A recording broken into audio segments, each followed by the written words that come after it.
Je m'enfonce dans la boue sans pouvoir me tenir. Je suis tombé dans un gouffre et les eaux m'inondent. Oui, Dieu, envoie ton esprit sur ma vie. Le temps du réveil spirituel de l'Église de Jésus-Christ avec le frère Zoromé Mamadou Jean-Barthélemy. Vous connaîtrez la vérité et la vérité vous affranchira. Bonjour frères et sœurs en Christ.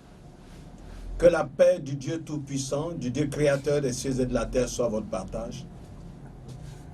Je prie en ce jour que tous ceux qui entendent ces messages trouvent, grâce par le Saint-Esprit, la réponse à des questions qui se posent.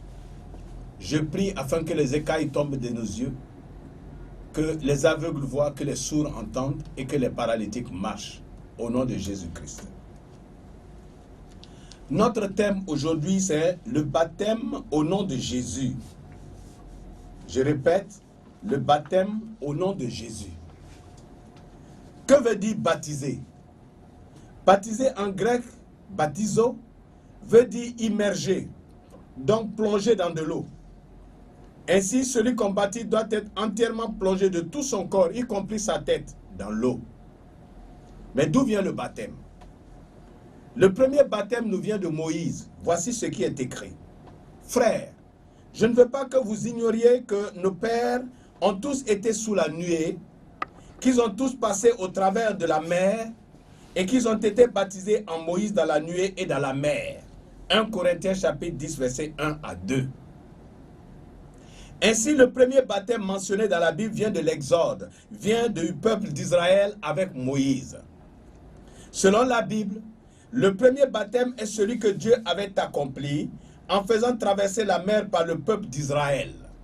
En effet, ce baptême avait pour raison de les purifier des 400 années d'idolâtrie qu'ils avaient vécues pendant leur esclavage au milieu des Égyptiens. Les Israélites furent donc spirituellement et collectivement baptisés, car ils n'avaient pas été individuellement plongés dans de l'eau, comme nous avons dit dans la signification du mot baptême. Ils avaient reçu spirituellement un baptême d'eau au travers de la mer et le Saint-Esprit dans la nuée. Après ce baptême, leur passage dans la mer que Dieu avait asséchée, il est écrit qu'ils avaient tous bu le même breuvage spirituel, car ils buvaient à un rocher qui les suivait, et ce rocher était Christ. 1 Corinthiens chapitre 10, verset 4. C'était l'ombre du baptême que Dieu avait révélé plus tard à Jean-Baptiste, le baptême d'eau et le baptême du Saint-Esprit. Car ce prophète dira à ses disciples, « Moi je vous baptise d'eau pour vous amener à la repentance, mais celui qui vient après moi est plus puissant que moi, et je ne suis pas digne de délier ses souliers. Lui, il vous baptisera du Saint-Esprit et de feu. » Matthieu chapitre 3, verset 11. Pourquoi donc Dieu avait-il baptisé les Israélites? Dieu déclare que ce peuple est celui qu'il a choisi entre tous les peuples de la terre pour qu'il lui appartienne et qu'il soit leur Dieu. Deutéronome chapitre 7, verset 7. Dieu étant saint, nous convenons que le peuple qui lui appartient devait l'être également, comme il leur avait dit, « Vous serez saints car je suis saint » Lévitique chapitre 20, verset 26. Aussi, il les avait mis à part en les faisant sortir de l'esclavage et en les sanctifiant également par la purification du baptême. Cependant, après leur baptême opéré par la traversée de la mer Rouge, nous ne voyons pas le baptême parmi les ordonnances de Dieu recommandées à Moïse pour les Israélites. Dieu n'avait pas dit à Moïse de baptiser les gens. Dieu avait plutôt imposé des ablutions, le fait de se laver et de ne point toucher de femme avant qu'il ne se présente devant lui lors de l'alliance qu'il devait tisser avec eux dans le mont Sinaï, Exode chapitre 19, versets 10 à 15. Lors de leur consécration, les sacrificateurs devaient également être lavés par Moïse afin qu'ils soient purs pour s'approcher de Dieu, Exode chapitre 29, verset 4. Ce baptême est l'alliance de salut. Eux qui étaient esclaves depuis 400 années en Égypte Ce baptême est également l'ombre des choses à venir, car l'accomplissement nous est révélé par Jésus lorsqu'il dira après sa résurrection avant de quitter la terre, celui qui croira et sera baptisé sera sauvé. Marc chapitre 16, verset 16. Donc Dieu les avait baptisés pour les sauver de l'esclavage. Où trouvons-nous encore le baptême dans la vie des Juifs? La Bible nous relate la vie d'un homme appelé Jean-Baptiste qui vint tout juste avant Jésus. À sa naissance, son père, le sacrificateur Zacharie, avait prophétisé de lui quelque chose d'étrange. Et toi, petit enfant, tu seras appelé prophète du Très-Haut.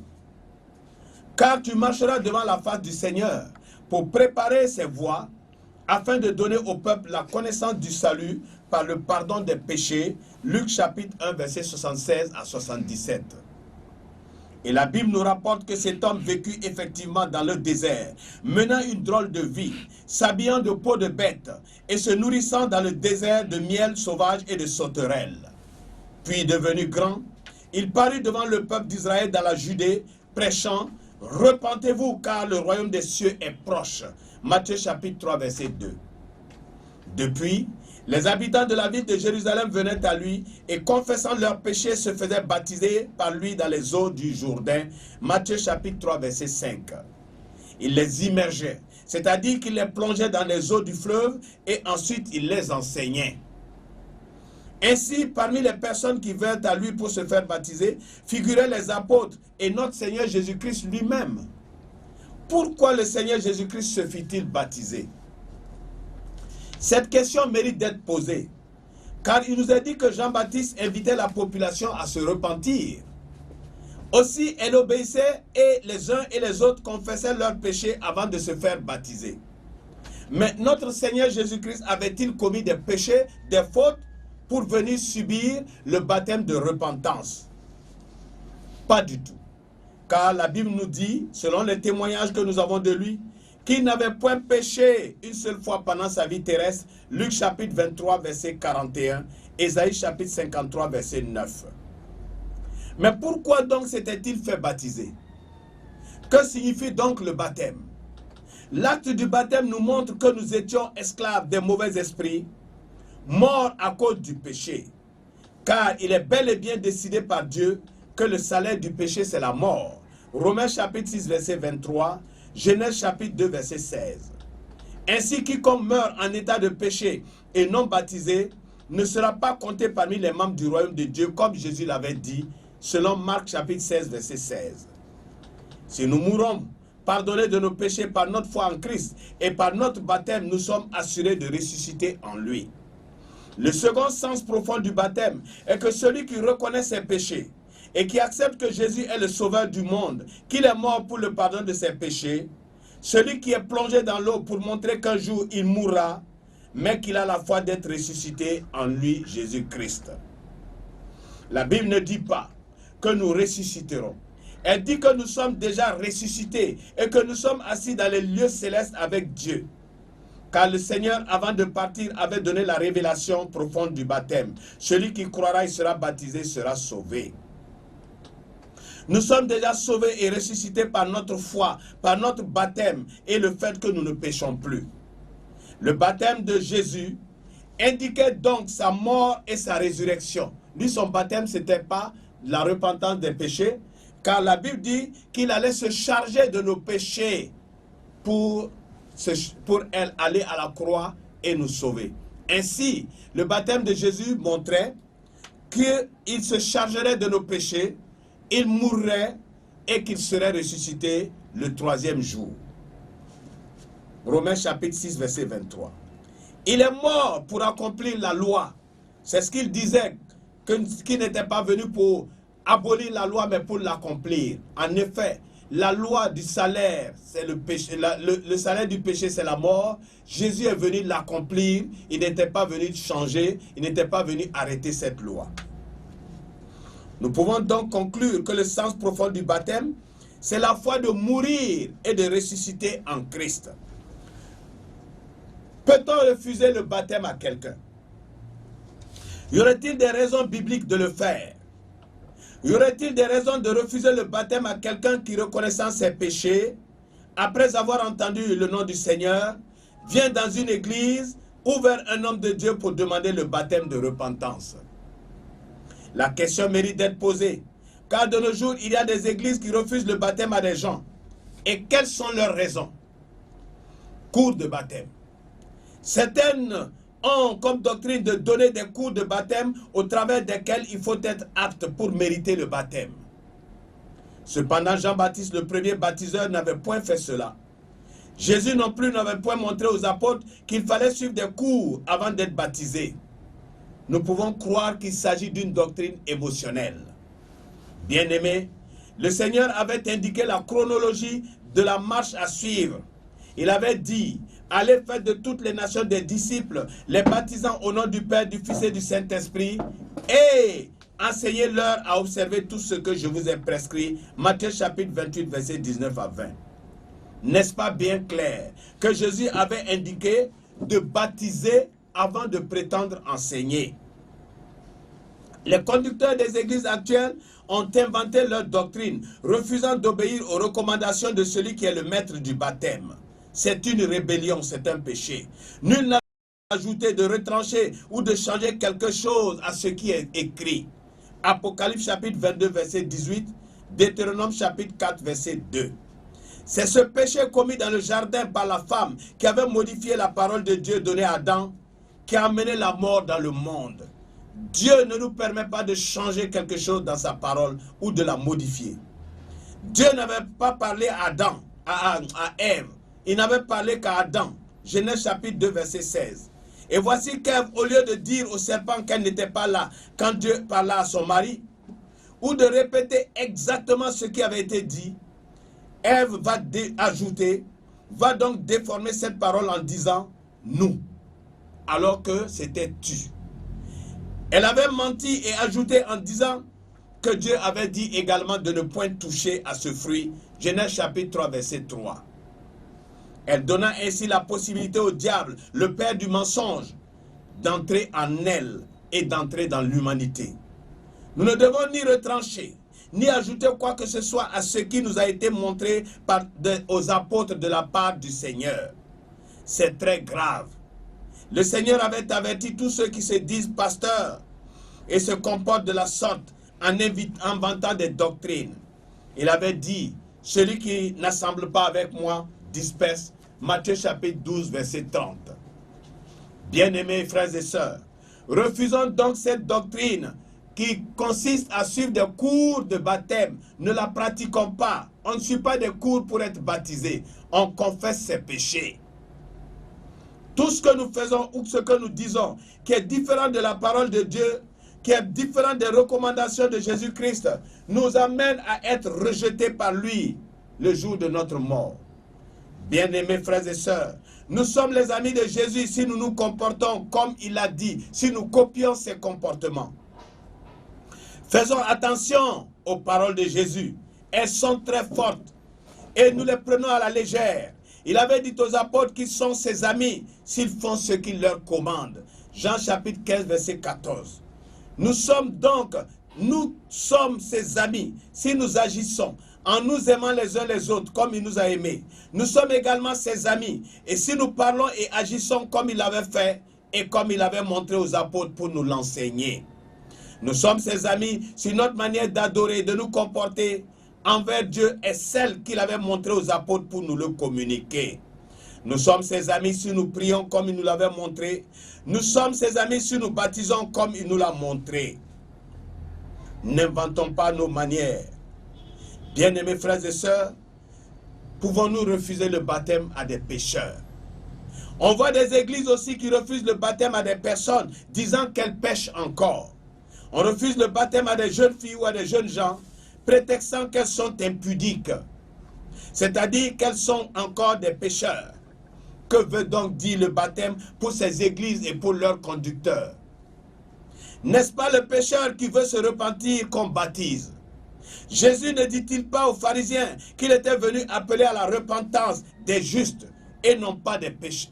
Pardon, il n'était pas venu pour appeler des justes, mais plutôt des pécheurs. Luc chapitre 5, verset 32. Jean-Baptiste avait lui aussi dit à la population de se repentir de ses péchés avant d'être baptisés. Et voici que de nombreux prêtres sadducéens et des pharisiens venaient à lui s'humiliant, confessaient leurs péchés et se faisaient baptiser. Matthieu chapitre 3, verset 7. Il leur faisait confesser leurs péchés. Comment donc refuser le baptême à quelqu'un sous le prétexte qu'il est pécheur? Car qu'a-t-il entendu qui l'emmène à vouloir suivre Jésus? Tout est faux dans de tels comportements dans de nombreuses églises de ce siècle.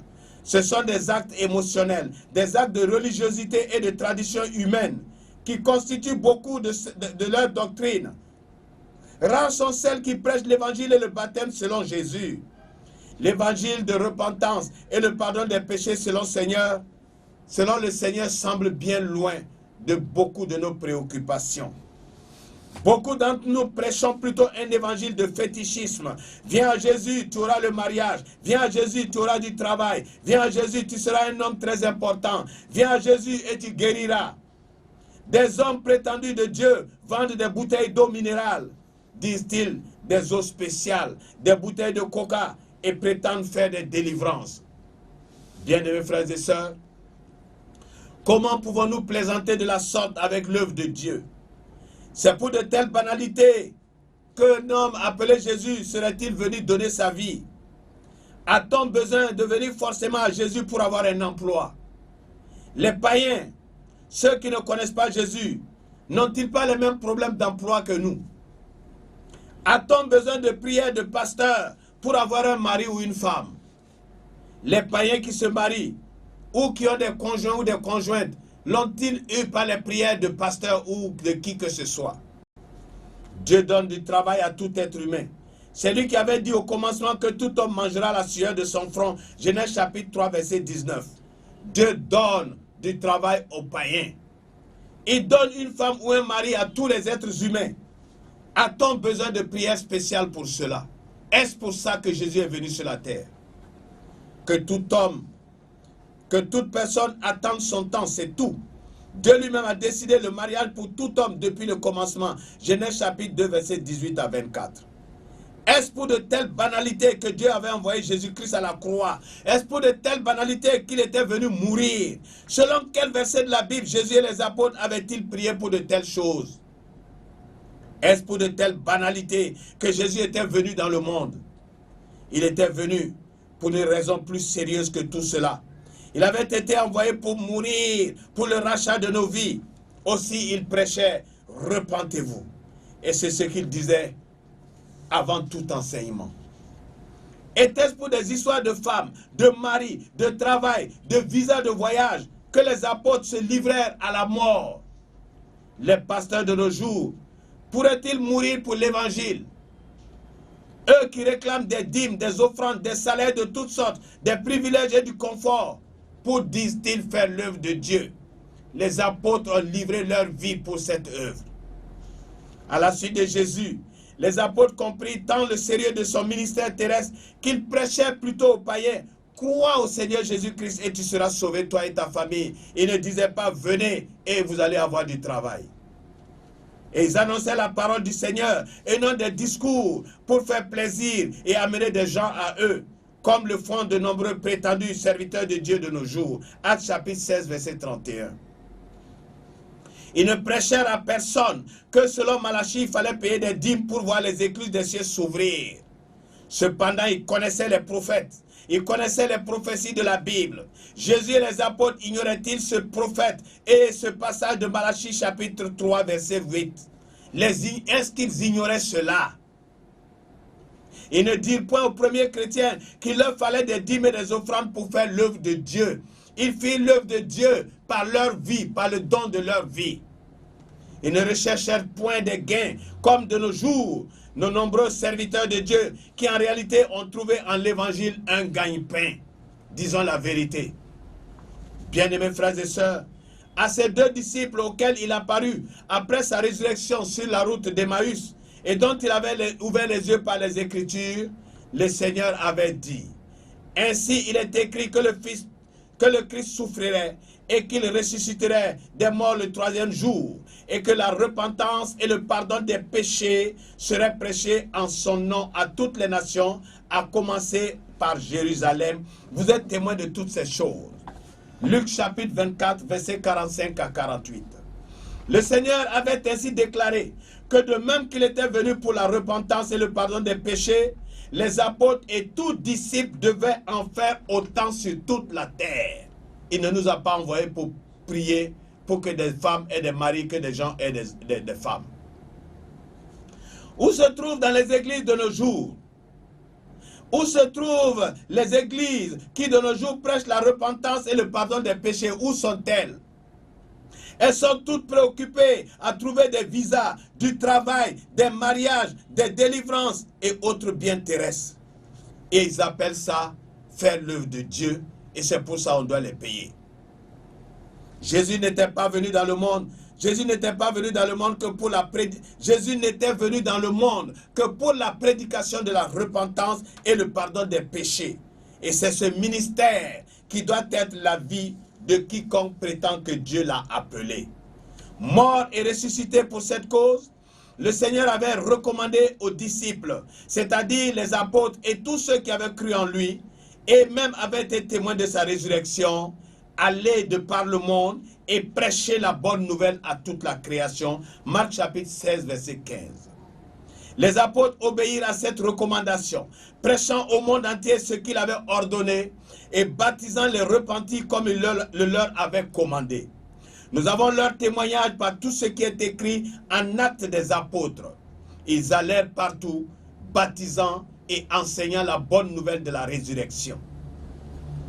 Mais voici que de nos jours, surtout en Afrique, l'évangile de la repentance et du pardon des péchés, qui devrait faire l'objet du ministère de tout croyant en Dieu, est relégué au second plan, même qu'il est oublié, transformé par toutes sortes de prédications indigènes, mystiques, commerciales et féticheuses. On promet des visas de voyage au nom de Jésus. On promet des succès de toute nature au nom de Jésus. On promet des mariages, du travail au nom de Jésus. Alors qu'il enseignait de ne point s'inquiéter pour tous ses besoins, car le Père sait de quoi nous avons besoin. On révèle à tout le monde que des sorciers sont contre eux. Est-ce pour cela que Jésus était venu sur la terre? Dans quel verset, dans quel chapitre avait-il dit que des sorciers se trouvaient dans la vie de quelqu'un? Il nous avait recommandé de vivre correctement, en suivant intégralement ce qu'il avait enseigné de la part de Dieu. Et nous verrons toutes ces choses dont nous avons besoin s'accomplir. Matthieu chapitre 6, verset 31 à 33. Bien-aimés frères et sœurs, les apôtres envoyés par Jésus dans le monde se contentaient de révéler leurs péchés aux hommes qu'ils rencontraient et de leur annoncer la possibilité du pardon et du salut des péchés en Christ. Nous n'avons d'eux aucune trace où ils promettaient à des gens des succès dans leur vie matérielle ou leur santé s'ils venaient à eux. Nous n'avons aucune trace qu'ils refusaient le baptême à des pécheurs, qu'ils insistaient pour enseigner quelqu'un avant de le baptiser. Comment donc refuserait-on le baptême à quelqu'un parce qu'il est un pécheur? Jean-Baptiste révélait les péchés des humains afin qu'ils soient touchés et qu'ils se repentent. Et il les baptisait en signe d'alliance de leur reconnaissance à Dieu et de leur attachement à sa parole. Devant son insistance à ce qu'ils se repentent, beaucoup ignoraient leurs péchés et Jean-Baptiste le leur révélait. La foule l'interrogeait, « Que devons-nous faire ?»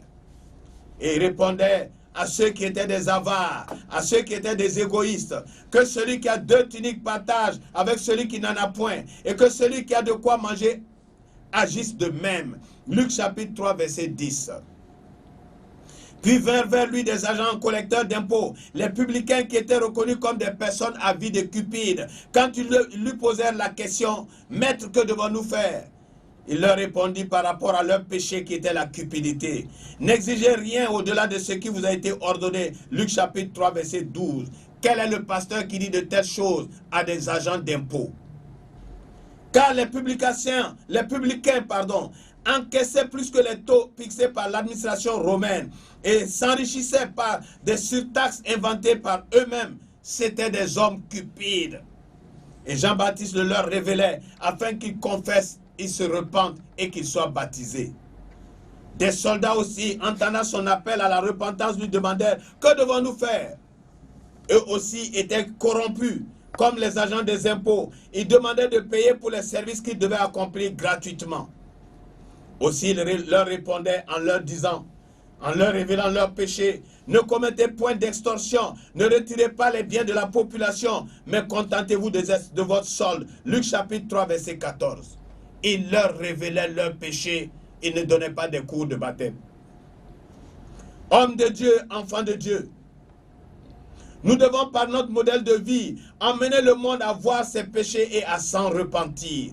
Comment le monde verra ses péchés si les enfants de Dieu agissent de même qu'eux?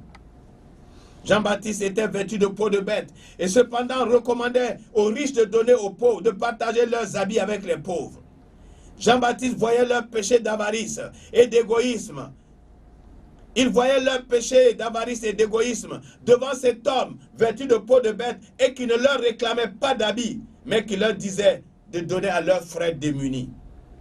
Aussi, si quelqu'un reconnaît par l'évangile qu'il a entendu que sa vie n'est pas conforme, il suffit de le lui dire et de le baptiser. Un vrai homme de Dieu en Christ révèle les péchés et baptise ceux qui ont cru que quelqu'un est mort, appelé Jésus, afin que Dieu leur pardonne le péché sur la terre. Devons-nous baptiser les enfants? Certaines églises prenant le prétexte que le jour où Pierre annonça la bonne nouvelle à Corneille, les soldats romains, de la part de Dieu, toute sa famille saisie du Saint-Esprit fut baptisée. En effet, c'est écrit. Aussi pour eux, même les enfants furent baptisés. C'est pour cela que ces églises baptisent les enfants. Actes chapitre 10, versets 43 à 44. Nous disons tout simplement qu'il s'agit d'une interprétation et non d'une révélation. Car il n'est souligné nulle part qu'il y avait dans cette famille de Corneille des bébés ou des enfants qui écoutèrent la parole le jour où Pierre pria pour ses païens. Cela n'est point mentionné, ça veut dire que cela n'est point important. Nous n'avons pas le droit d'inventer, d'ajouter ou de retrancher quelque chose à la parole de Dieu. C'est pourquoi Dieu demande de méditer sa parole, Josué chapitre 1, verset 8. Cette doctrine serait-elle juste? Voici la recommandation du Seigneur lui-même à propos du baptême.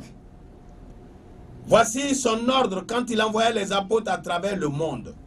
Il avait dit, allez de par le monde et prêchez la bonne nouvelle à toute la création. Celui qui croira et sera baptisé, mais celui qui ne croira pas sera condamné. Marc chapitre 16, versets 15 à 16. Bien-aimés frères et sœurs, qui donc les apôtres devaient-ils baptiser selon cet ordre du Seigneur? Il dit bien, celui qui croira. L'ordre n'avait-il pas été ainsi donné de baptiser ceux qui croiront en l'annonce de la bonne nouvelle? Comment pourrions-nous associer des bébés et des enfants au baptême si nous respectons cette recommandation du Seigneur, celui qui croira? Les enfants qui ont entendu, s'ils sont là, ont-ils la capacité de comprendre et de croire? Ont-ils la capacité de connaître leurs péchés et de les confesser? L'ordre est clair, c'est de baptiser celui qui croira. Ni un bébé, ni un enfant n'ayant la capacité d'entendre cette bonne nouvelle et de croire, ils ne peuvent en effet être non plus baptisés. Le Seigneur Jésus avait-il été baptisé lorsqu'il était bébé ou enfant? Il nous a donné l'exemple. Voici ce qui est écrit le concernant. C'est le 8e jour auquel l'enfant devait être circoncis en lui donnant le nom Jésus, nom qu'avait demandé l'ange afin qu'il soit conçu dans le sein de sa mère. Et quand les jours de purification sont arrivés, sa mère et son père le présentèrent au temple au grand sacrificateur. Luc chapitre 2, verset 21-24, il n'est écrit nulle part qu'on le baptisa, on le présenta. L'enfant Jésus n'avait donc pas été baptisé et n'avait été baptisé qu'à l'âge adulte par Jean-Baptiste. Les Juifs devaient présenter le nouveau-né en guise de remerciement. Ils devaient consacrer à Dieu tout premier-né mâle pour servir Dieu. Ils devaient lui offrir tout premier mâle né parmi leurs animaux également. Exode chapitre 13, verset 2. De même qu'un bébé ne peut pas croire, ce n'est pas le nouveau-né qui se présentait lui-même et qui décidait de se consacrer à Dieu. Ainsi, quoique les ordonnances de la loi ne nous concernent plus depuis que par Jésus une nouvelle alliance a été établie entre Dieu et les hommes, nous pouvons cependant présenter notre nouveau-né à Dieu dans notre assemblée. Cela en signe de reconnaissance à Dieu et aussi pour qu'avec nos frères et nos sœurs, nous élevions la voix des actions de grâce envers Dieu pour le fait qu'il a ajouté une personne dans notre communauté. Et pourquoi devons-nous faire cela? Il est écrit, et quoi que vous fassiez, en parole ou en œuvre, faites tout au nom du Seigneur en rendant par lui des actions de grâce à Dieu le Père. Colossiens chapitre 3 verset 17. Avant de manger, avant de prier, avant de faire quoi que ce soit, nous devons tout faire selon la parole de Jésus. Lui qui disait merci à Dieu pour toutes choses, convaincu que Dieu en est l'auteur. Jean chapitre 11 verset 41, Matthieu chapitre 11 verset 25.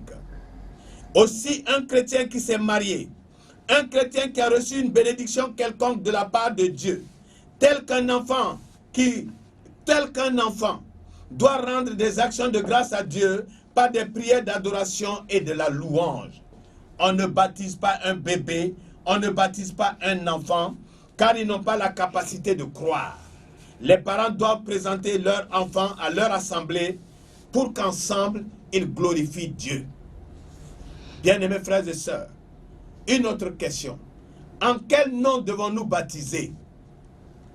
Ici encore, cette question mérite d'être posée, car nous entendons des frères de certaines communautés se réclamant d'un certain prophète qui font recommencer le baptême à des chrétiens déjà baptisés. J'ai moi-même été victime de ces choses. Au début de ma conversion, approché par un pasteur qui m'avait convaincu que le baptême que j'avais reçu dans mon assemblée, au nom du Père, du Fils et du Saint-Esprit, était un faux baptême. Aussi, il m'avait convaincu et m'avait conduit à une piscine de la ville pour me rebaptiser. Plus tard dans mes recherches, puisque ce pasteur se disait branhamiste, c'est-à-dire une assemblée de chrétiens qui se réclament d'un homme de Dieu américain appelé Branham, j'ai fait des recherches et j'ai fini par comprendre que cette doctrine était fausse et qu'elle n'était pas attribuable à cet homme de Dieu. Ayant cherché, j'ai lu dans des livres de ce prophète, dont l'un a comme titre « Les 7 âges de l'Église », un exposé qu'il fit de la Bible à partir du livre de Jean, chapitre 2 et 3. À la page 372 du livre de cet homme, donc à la dernière page de son livre, Les 7 âges de l'Église, le frère Branham écrivait ceci, que tous les branhamistes l'entendent. À aucun instant, je n'apporte aux gens un message pour les pousser à me suivre ou à se rattacher à mon assemblée ou à fonder une organisation. Je n'ai jamais fait cela et je ne le ferai pas maintenant. Je n'ai pas intérêt pour ces choses. Cela est écrit dans le livre du frère Branham à la page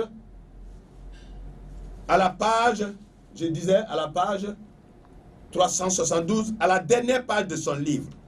Alors, ces frères qui disent donc qu'ils sont des branhamistes, ont-ils lu ce passage où Branham lui-même dit avant sa mort, où il demandait avant sa mort que personne ne le suive et que personne ne fonde une organisation en son nom, donc une église après lui. Nous, on voit même sur YouTube certains de ses frères zélés qui vont jusqu'à dire que Branham était Dieu. Cependant, j'ai lu encore dans son livre, Les 7 âges de l'Église, à la page 159, ce qu'il disait de sa propre personne. Il disait ceci. Mais je voudrais d'abord dire ceci. Beaucoup d'entre vous croient que je suis prophète. Je ne dis pas que je le suis. C'est vous qui l'avez dit. Mais vous et moi, nous savons que les visions que Dieu me donne ne manquent jamais de s'accomplir, pas une seule fois. C'est écrit dans le livre de cet homme.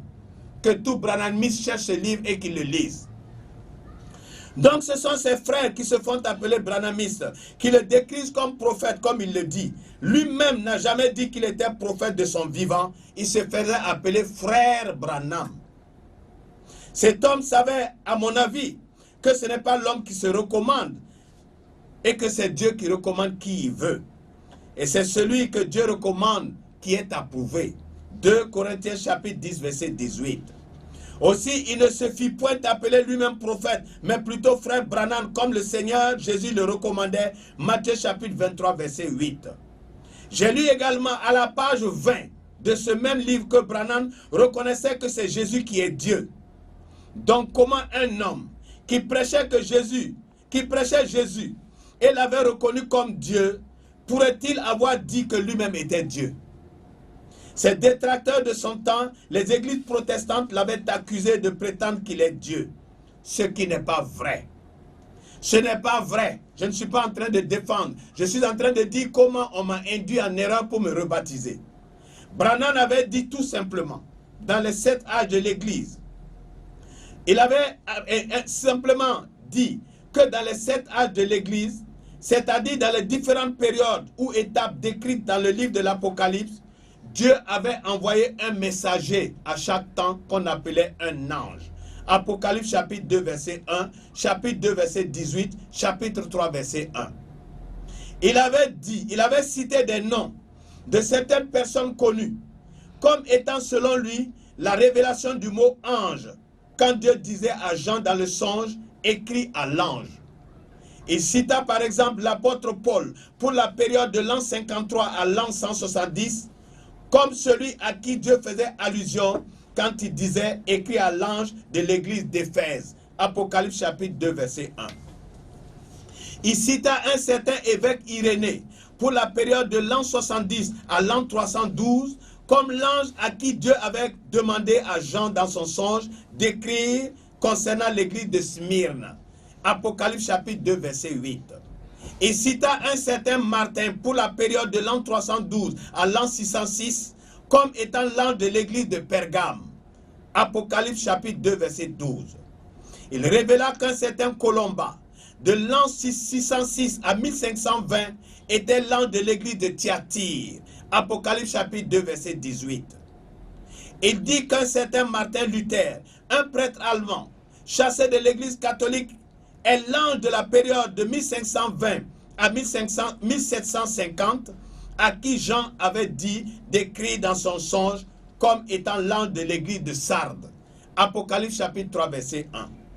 Puis il déclara que John Wesley était l'ange de l'église de Philadelphie de la période de 1750 à 1908, Apocalypse chapitre 3 verset 7.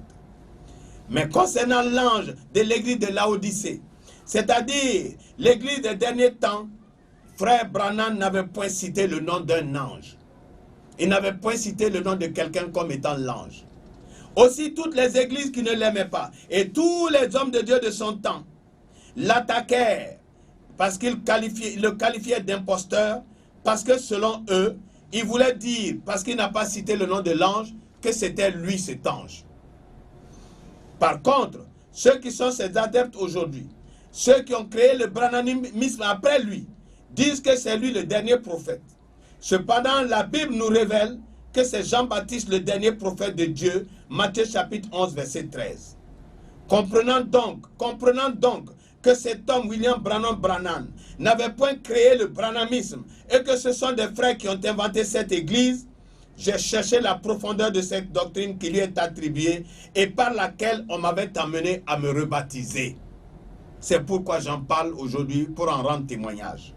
À propos du baptême, voici ce que disait le frère Branham à la page 20 de son livre sur les 7 âges de l'Église et que nos frères utilisent aujourd'hui comme doctrine à propos du baptême. Père et Fils et Saint-Esprit ne sont que des titres, c'est ce qu'il a écrit. Ce ne sont pas des noms. C'est pourquoi nous baptisons au nom de Jésus-Christ, au nom du Seigneur Jésus. À la page 17 de son livre, on voit qu'il s'attaquait à la doctrine de la Sainte Trinité de l'Église catholique. Il disait, aujourd'hui, une erreur grossière a cours, qui consiste à croire qu'il y a 3 dieux au lieu d'un. Cette révélation telle que Jésus lui-même l'a donnée à Jean corrige cette erreur. Ce n'est pas qu'il y ait 3 dieux, mais un seul Dieu en 3 fonctions. Il y a un seul Dieu qui a 3 titres, Père, Fils et Saint-Esprit, Voilà la puissante révélation qu'avait l'Église primitive et qui doit être rétablie en ce dernier jour avec la formule correcte pour le baptême. Pour lui, Branham, baptisé au nom du Père, du Fils et du Saint-Esprit, comme le faisait cette Église catholique qu'il critiquait, revenait à démontrer qu'il y a trois dieux. Dieu le Père, Dieu le Fils et Dieu le Saint-Esprit. Et c'est ce que lui, il combattait. Et donc, selon lui, il fallait baptiser au nom du Seigneur Jésus. Cependant, je n'ai pas vu dans son livre un seul endroit où il avait dit qu'il fallait recommencer un baptême parce que celui qui est fait au nom du Père, du Fils et du Saint-Esprit était un faux baptême. Il ne l'a point dit. Il disait simplement que baptiser au nom du Père et du Fils et du Saint-Esprit, il voulait que les gens comprennent qu'il n'y a pas trois dieux. Je crois que cette doctrine est née plutôt de l'interprétation de ceux qui se disent aujourd'hui branhamistes. Donc je regrette et je me suis repenti d'avoir été rebaptisé. Bien-aimés frères et sœurs, méditons la parole de Dieu contenue dans la Bible. Le Seigneur Jésus-Christ, de qui nous nous réclamons tous, avait dit aux apôtres quand il les envoyait, « Allez, faites de toutes les nations des disciples, les baptisant au nom du Père, du Fils et du Saint-Esprit. » Matthieu chapitre 28, verset 19. C'est sorti de sa bouche. Personne ne peut contester cet écrit. Notre boussole pour le baptême n'est quelqu'un d'autre que Jésus. Il a été le seul cité comme intermédiaire entre Dieu et les hommes. C'est ce qu'il a dit qui nous conduira au Père. Il avait dit, baptisé au nom du Père, du Fils et du Saint-Esprit. En quel nom devrions-nous donc baptiser? Alors que le Seigneur avait commandé aux apôtres d'aller dans le monde et de baptiser ceux qui auront cru au nom du Père, du Fils et du Saint-Esprit. Voici que des frères prétendent que ce baptême n'est pas valable et qu'il est un faux baptême. C'est cela pourtant l'ordre donné par le Seigneur Jésus-Christ lui-même. D'autres frères chrétiens encore prétendent que les apôtres avaient baptisé au nom de Jésus et que pour cela tout baptême où on n'a pas dit au nom de Jésus est un faux baptême. Posons-nous des questions. Car je me demande de qui nous nous réclamons finalement. Chacun interprète les paroles du Seigneur et crée son église et son baptême.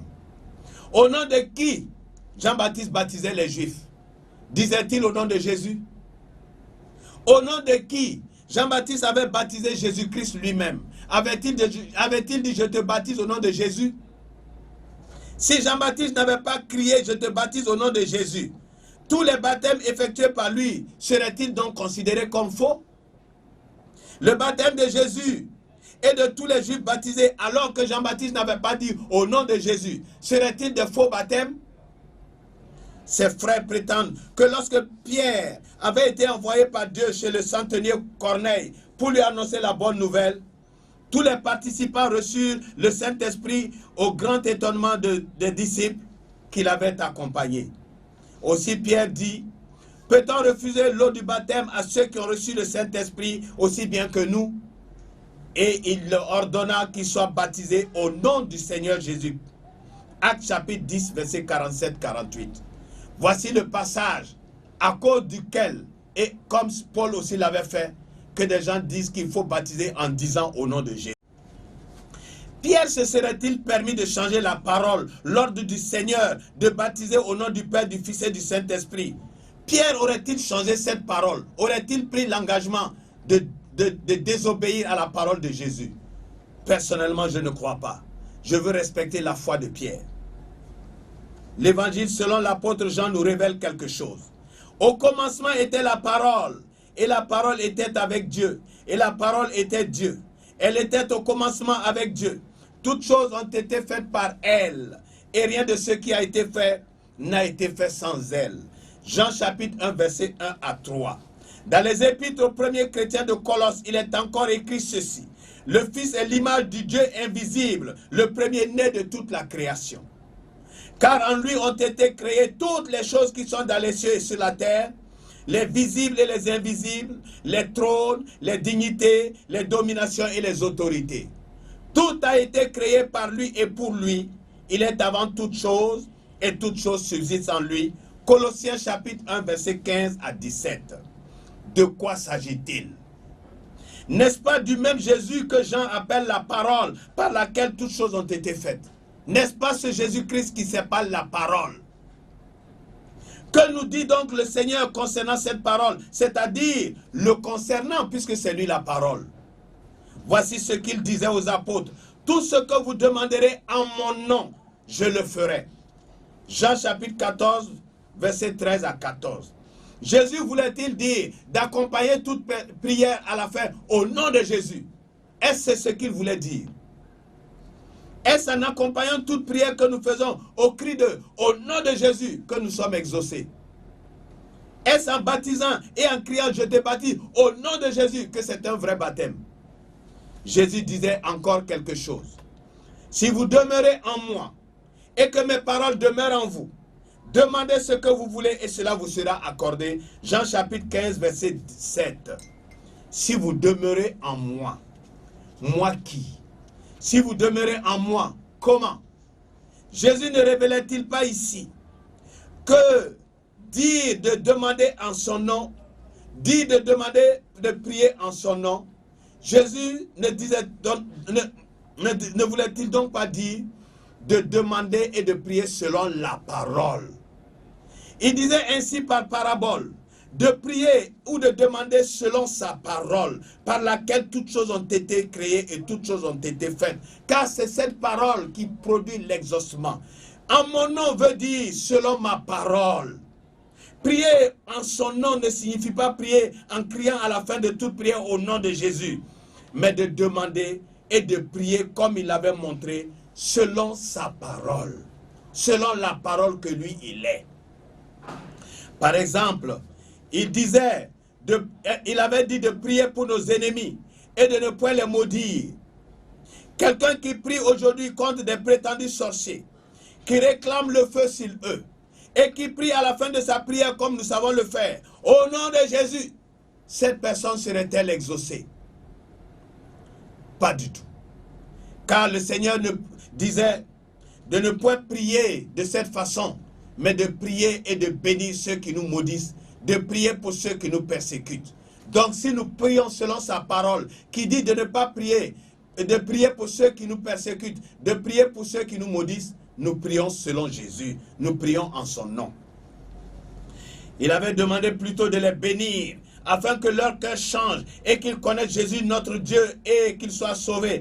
Une telle personne, même si elle crie à la fin de sa prière au nom de Jésus, elle ne prie point en son nom. Elle ne prie point selon Dieu, car Dieu avait dit qu'il ne veut pas que le méchant meure, mais qu'il change de comportement et qu'il vive. Ézéchiel chapitre 18, verset 23. Prier au nom de Jésus, c'est prier selon la parole de Dieu qui nous a été révélée en lui. Il y a très longtemps que des chrétiens évangéliques crient au nom de Jésus à la fin de leur prière et ne voient absolument aucun exaucement. Croyons-nous que nous sommes exaucés quand nous envoyons du feu sur des personnes que nous taxons de sorciers et nous crions au nom de Jésus? Le feu au nom de Jésus. Nous pouvons crier comme nous voulons, nous ne verrons rien, car ce n'est pas cela qui veut dire prier au nom de Jésus.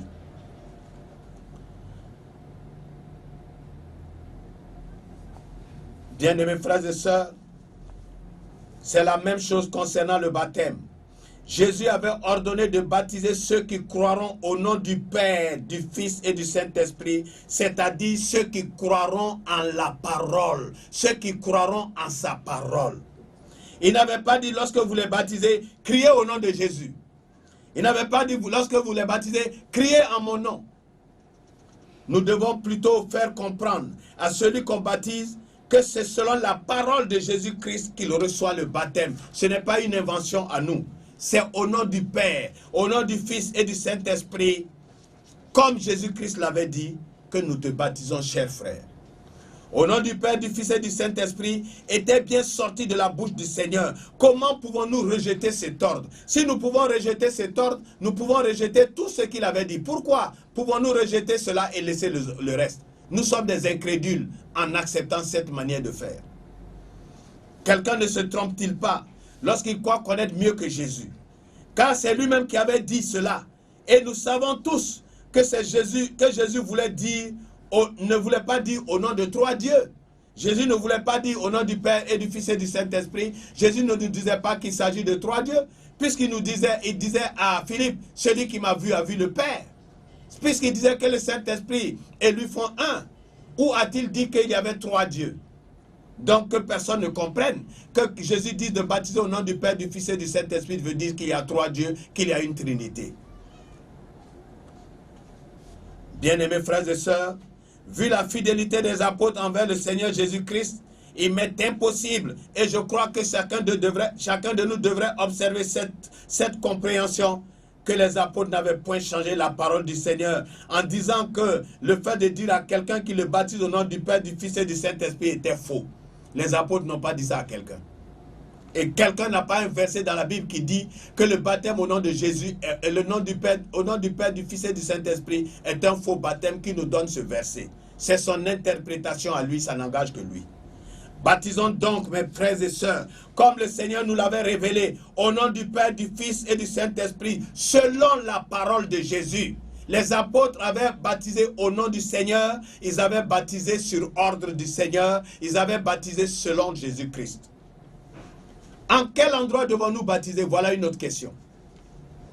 Dans quel fleuve l'apôtre Philippe avait, sur ordre d'un ange du Seigneur, baptisé le premier ministre éthiopien qui repartait chez lui après être venu à Jérusalem pour adorer?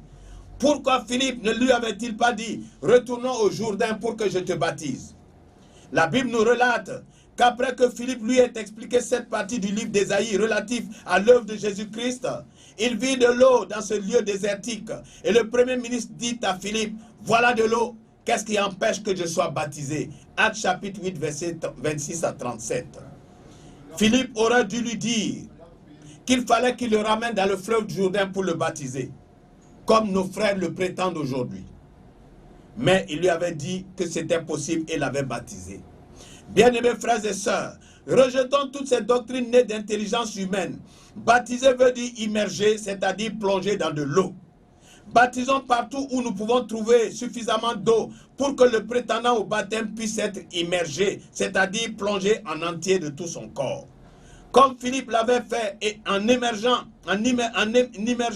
le premier ministre selon recommandation du Seigneur Jésus, qu'il avait envoyé auprès de cet homme. Bien-aimés frères et sœurs, des frères déclarent que les baptêmes faits dans des piscines ne sont pas des vrais baptêmes. On se demande où ils tirent une telle doctrine. Ils prétendent que Jean-Baptiste baptisait dans un fleuve. Ok, si telle est leur compréhension, je crois que le monde entier devrait venir à Jérusalem, au Jourdain, pour être baptisé.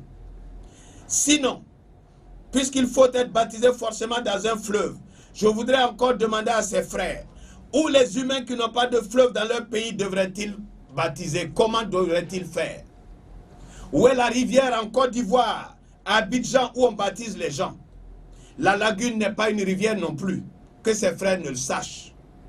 Un jour où j'avais baptisé, c'est mon témoignage, un jour où j'avais baptisé des frères dans une piscine, j'ai envoyé les photos à un frère, lequel fut scandalisé dès qu'il vit les photos. Pour lui, on ne baptise pas dans une piscine, mais plutôt dans un fleuve. Ce frère savait-il que Jésus avait guéri des personnes qui recherchaient la guérison couchées devant une piscine? Si le fait d'aller dans une piscine est diabolique, qu'est-ce que Jésus y cherchait? Bien-aimés frères et sœurs, ce sont toutes ces attitudes doctrinales et religieuses que le Seigneur reprochait aux pharisiens. Ne goûte pas, ne prends pas. Pourquoi ne lavez-vous pas vos mains avant de manger? C'était toutes ces doctrines que Jésus condamnait. Le baptême, c'est le fait d'amener une personne à entendre la parole de la bonne nouvelle de la résurrection. Le fait d'amener quelqu'un à reconnaître ses péchés par la repentance et de plonger cette personne dans de l'eau en entier au nom du Père, du Fils et du Saint-Esprit, comme le Seigneur l'avait recommandé lui-même aux apôtres, si cette personne a cru. Le baptême est pour tous ceux qui ont Jésus. Il n'y a pas de condition particulière. Il n'y a rien à donner comme offrande, sinon que de faire monter vers Dieu des louanges et une adoration. Mais bien aimés frères et sœurs, une autre question. Qui peut baptiser? Le Seigneur Jésus-Christ, avant d'envoyer les apôtres, les avait enseignés pendant 3 années. Aussi, il leur recommandait à propos du baptême de le faire et d'enseigner ceux qui ont cru. Alors, nous pouvons dire que peut baptiser une personne qui elle-même est baptisée et qui connaît la parole de Dieu pour pouvoir l'enseigner. Une femme peut-elle baptiser? Nous n'avons pas de traces dans la Bible, aussi bien dans l'Ancien Testament, dans le Nouveau Testament, de femmes aussi bien dans le sacerdoce que dans la royauté. Dieu n'avait pas nommé de sacrificateur ou de lévite femme. Dieu n'avait pas désigné une seule femme comme reine. Lorsque Jésus-Christ vint dans le monde, il n'avait point choisi une seule femme comme apôtre. Les apôtres rapportèrent aux femmes qu'il ne leur était pas permis d'enseigner ni de prendre de l'autorité sur l'homme. 1 Timothée chapitre 2 verset 12. Or le Seigneur avait bien ordonné, il avait bien donné l'ordre aux apôtres d'aller annoncer la bonne nouvelle, de baptiser et d'enseigner ceux qui croiront. Ainsi, si une femme croit, elle ne peut pas baptiser. Parce que selon la parole de Dieu, il est écrit qu'il n'est pas permis à la femme d'enseigner.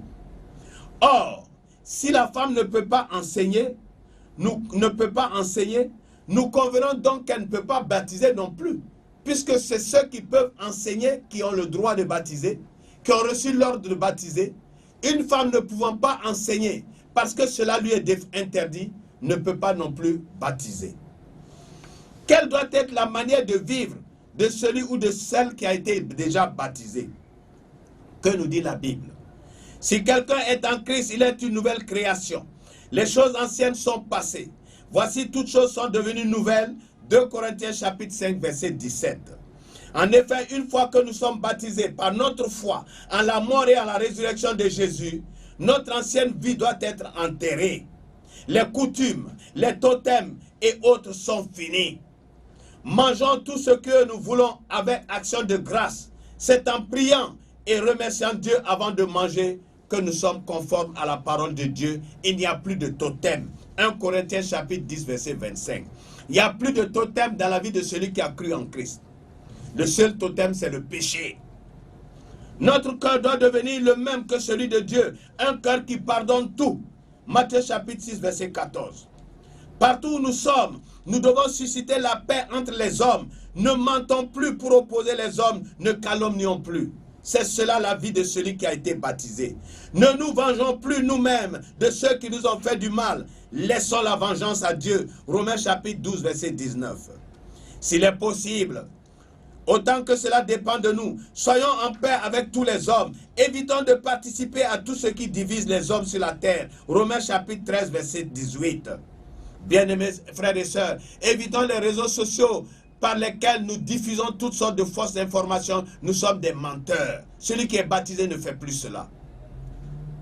Bénissons et ne maudissons plus. Ne souhaitons ni le malheur, ni la mort de personne. Celui qui utilise sa bouche pour maudire ne peut pas non plus prier et être exaucé. Jacques chapitre 3 verset 9 à 10. Nous devons avoir le cœur de Dieu, un cœur qui a pitié et qui partage avec les autres, surtout les pauvres, les veuves et les orphelins. Jacques chapitre 1 verset 27, Proverbes chapitre 19 verset 17. Car celui qui méprise son prochain commet un péché, mais heureux est celui qui a pitié du misérable. Proverbes chapitre 14 verset 21. Celui qui ferme son oreille au cri du pauvre criera lui-même et n'aura point de réponse. Proverbes chapitre 21 verset 13. Baptisés, nous avons une vie à observer. C'est une vie de pureté et de sainteté. C'est parce que nous avons pitié des autres qui sont pauvres que nous prions et que nous avons aussi des exaucements. Retenons-le. Méditons Psaume 41, versets 2 à 4. Psaume chapitre 34, verset 20. Dieu dit: à moi la vengeance, à moi la rétribution. Dieu nous récompense selon la manière dont nous aidons les autres. Luc chapitre 6, verset 36. Celui qui a été baptisé est en effet né de Dieu et né de nouveau dans le Fils. Cette personne qui a confessé tous ses péchés avant le baptême ne doit plus pécher. Ça, car celui qui est né de Dieu ne pratique plus le péché. 1 Jean chapitre 5, verset 18. 1 Jean chapitre 3, verset 9 à 10. Si celui qui a été baptisé veut voir la main de Dieu dans tous les compartiments de sa vie, il doit renoncer au même péché qui le dominait avant son baptême. On ne se masturbe plus. Car il est écrit que celui qui avoue ses péchés et les délaisse obtient la miséricorde, le pardon de Dieu et la prospérité. Proverbes chapitre 28, verset 13. Le malheur poursuit celui qui pêche, mais le bonheur récompense le juste. Proverbe chapitre 13, verset 21. Au lieu de courir de pasteur en pasteur pour demander des prières, faisons tout pour ne plus pécher et nous verrons le bonheur en toutes choses. Car Dieu déclarait à Israël par la bouche du prophète Isaïe que sa main n'est pas trop courte pour nous sauver, pour nous délivrer, mais ce sont nos péchés qui mettent un voile, une séparation entre nous. Bien-aimés frères et sœurs, en conclusion, le baptême est la conclusion de l'acte de foi de celui qui a entendu la parole de Dieu en son Fils Jésus et qui a cru.